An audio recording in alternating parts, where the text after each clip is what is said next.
Buenas tardes. Esta es la segunda parte del tema, la precariedad laboral en El Salvador. Hablábamos de las causas de la precariedad y poníamos como ejemplo la incapacidad del sistema para incorporar a la mano de obra existente, pero también la incapacidad del mismo sistema para generar nuevos comerciantes, nuevos empresarios, nuevos industriales que a su vez reproduzcan e incorporen a esa masa de trabajadores que no pudo ser incorporada inicialmente. Así que esa es una de las causas, la incapacidad del sistema de incorporar a la masa laboral existente, a los trabajadores potenciales existentes. Esa incapacidad, entre otras cosas, está mediada por la robotización, por decirlo de una manera, de las actividades en las empresas. Es decir, cada vez más, en la búsqueda de un mayor beneficio económico, las empresas optan por máquinas que nunca se arruinan, que realizan el trabajo en menor tiempo, con una calidad distinta, pero en un menor tiempo, nunca se enferman, nunca piden vacaciones, etcétera, nunca se arruinan, una vez al año le da mantenimiento y suficiente. Entonces las empresas también juegan o le meten, traicionan a la clase trabajadora en ese sentido y los están sustituyendo por ciertas maquinarias. Esto se dice libremente, sin ningún tipo de, de vergüenza. Bueno, nosotros estamos modernizando bajo el lema de la modernización. Lo que se hace es una sustitución de la mano de obra humana por máquinas, por software, por entes, por entidades tecnológicas que realizan el trabajo de las personas. Y eso se acepta sin más. Se acepta sin más porque la misma racionalidad de la época dice que no hay nada más importante que la libertad. Y partiendo de eso, la libertad del empleador, del empresario, está en, bueno, si quiere más ganancia la puede tener. Si quiere robots en vez de personas, las puede tener, porque al final de cuentas es libre de hacerlo, es libre de decidir. Dicho lo anteriormente mencionado, podemos detectar por debajo de esa imposibilidad o esa incapacidad más bien de incorporar a la mano de obra existente una racionalidad hiperindividualista, hiper acumulativa de riqueza en bueno, en todos los sectores de la sociedad, en todos los estratos sociales, pero inicialmente la que nos afecta en los estratos más pudientes, en los estratos que son dueños de los medios de producción.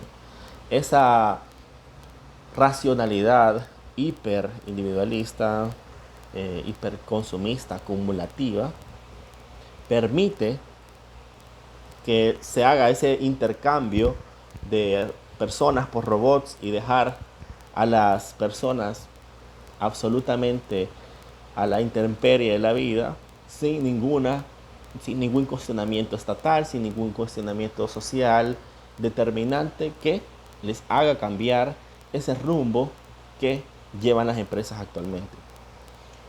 Lo anterior no debe entenderse como un ataque a la tecnología o a la modernización de las empresas, sino como un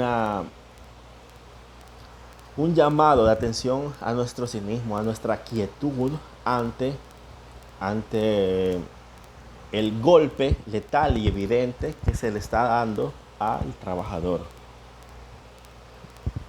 Las empresas, por muy grandes que sean, ya no quieren saber mucho del trabajador, ya no quieren estar inmiscuidos en eso. Por ende, en otras ocasiones, siguen necesitando de personas para ejecutar ciertos trabajos, pero ya no se encargan de su reclutamiento, ya no se encargan de su tratamiento con la persona directamente, sino que lo que se hace es subcontratar a partir de empresas que se encargan de la contratación de personal, sin velar, sin verificar, empresas prestigiosas sin verificar si esta empresa subcontratada realmente cumple con las condiciones laborales, de dignidad de la persona, económicas, que son obligatorias en un país. Eso sale del rango. Bueno, ellos se lavan las manos, como eso no me incumbe. Yo no quiero, yo no quiero tener a mi cargo personal, yo subcontrato para ello. Entonces, ese tipo de cosas, lo que permiten o lo que terminan haciendo es una exclusión del trabajador en el trabajo, en los empleos.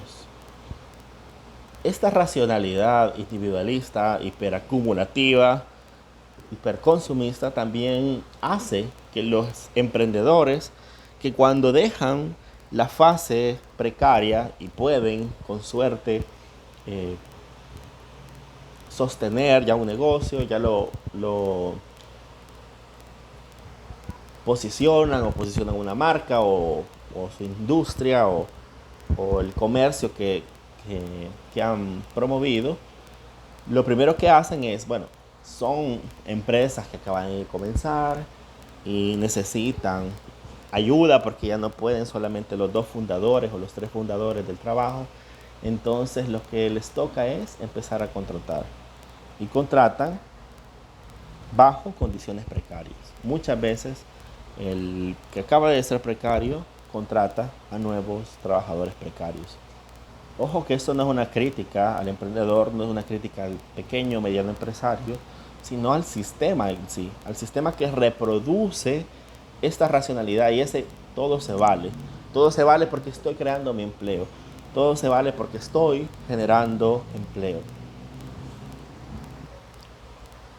Otros trabajadores precarios bueno, muchos trabajadores que caen en la categoría de precarios, también los podemos ver en maquilas, en call centers, en ventas de ropa usada, en restaurantes y un sector mayoritario del que muy poco se habla, que son las mujeres en labores de cuidado. Cuidadoras de ancianos, cuidadoras de niños, eh, amas de casa, bueno, pero más que todo las que son propiamente empleadas domésticas, como le conocen muchos, pero las trabajadoras en trabajos de cuidado, estas personas están básicamente desprotegidas. Y el Estado, teniendo el potencial para poder intervenir en esas relaciones de trabajo, como en las maquilas, que cuando dice maquilas, hubo un tiempo que maquila era básicamente sinónimo de un régimen militar con prohibición. Se hacía el ruido, el rumor de que las mujeres en las maquilas o los trabajadores en las maquilas no tenían permitido ir al baño o tenían contabilizado. Similares en los call centers, que muchas veces son muchachos jóvenes que tratan con empresas transnacionales que están afincadas en Panamá, pero que tienen fundadores de varios países. Entonces es difícil que respondan ante la ley salvadoreña. Entonces están a la intemperie básicamente en sus condiciones laborales. Y de un día para otro, sin mayor explicación, les pueden decir adiós, sin la posibilidad de ir al Ministerio de Trabajo, de ponerles una demanda laboral para que les pague sus prestaciones o lo adeudado, porque no se sabe cuál es el domicilio. Asimismo, ciertos restaurantes con horarios de trabajo inhumanos, y lo que decíamos, mujeres en trabajo de cuidado que básicamente tienen un trato con el patrón o con el dueño de la casa o con la dueña de la casa, y no hay nadie que intermedie en esa labor. Y muchas veces estos empleadores se aprovechan de la necesidad de las personas y modifican el contrato o las condiciones laborales a su antojo, sin intermediación estatal. Para cerrar, decir que no hay soluciones sencillas, que es un trabajo arduo, lento, para cambiar y modificar la situación del trabajo precario, Pero algo que es fundamental es un Estado con políticas públicas redistributivas, un Estado con políticas públicas de protección del trabajador, un Estado que medie entre la potencia comunicativa de la actual racionalidad individualista y incorporar en esa nueva racionalidad un sentido de solidaridad, un sentido de colectividad, quitando el tono del exitismo, de la victoria total, de la libertad total, de la ganancia total, de si tengo dinero soy triunfador, de si no tengo dinero actualmente soy un perdedor. Es decir, mediar todo ese tipo de mensajes que a la postre terminan también lastimando las relaciones laborales.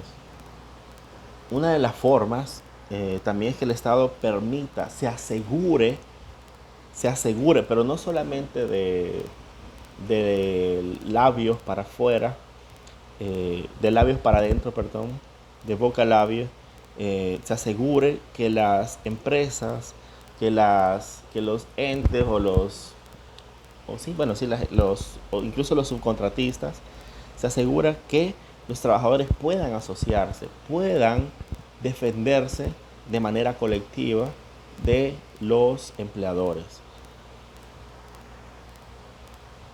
Otra medida a tomar sería incorporar a todos aquellos trabajadores independientes que tal vez han dejado un poquito atrás su condición de precarios, al menos a nivel económico, puesto que ya han adquirido un nivel de vida diferente, y seguirlos y capacitarlos e intentar que se incorporen a la cotización tanto de su previsión social, de su seguro social y, por qué no decirlo también, del pago de la renta.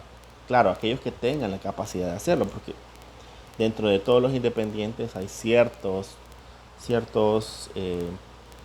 trabajadores que por suerte llegan a alcanzar un nivel económico diferente.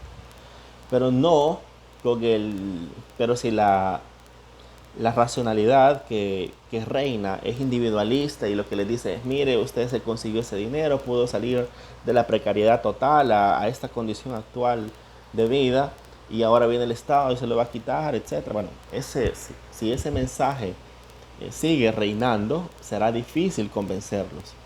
Pero si el lenguaje y si el mensaje es distinto, de decir, bueno, necesitamos solidaridad, porque usted en algún momento fue precario, porque usted en algún momento también necesitaba ir a que su esposa tuviera a su hijo en el seguro social, o porque tuvo un accidente que lo dejó inmóvil 2 meses o 3 meses y no tuvo nadie que le pagara esa incapacidad. Entonces, verlo más por el lado de la solidaridad, verlo más por el lado de una racionalidad colectivista y no solamente el hiperindividualismo reinante.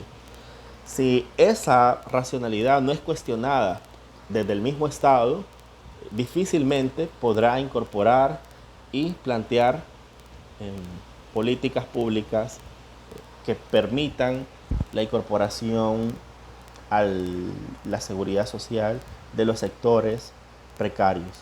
Por último, hacer valer los parámetros laborales existentes que probablemente que son insuficientes, como el salario mínimo, pero más allá de hacer que haya un aumento mágico, que probablemente ahorita no tengamos condiciones para hacerlo, sí hacer valer el trabajo, el salario mínimo en todos los trabajadores y trabajadoras al menos, ¿verdad?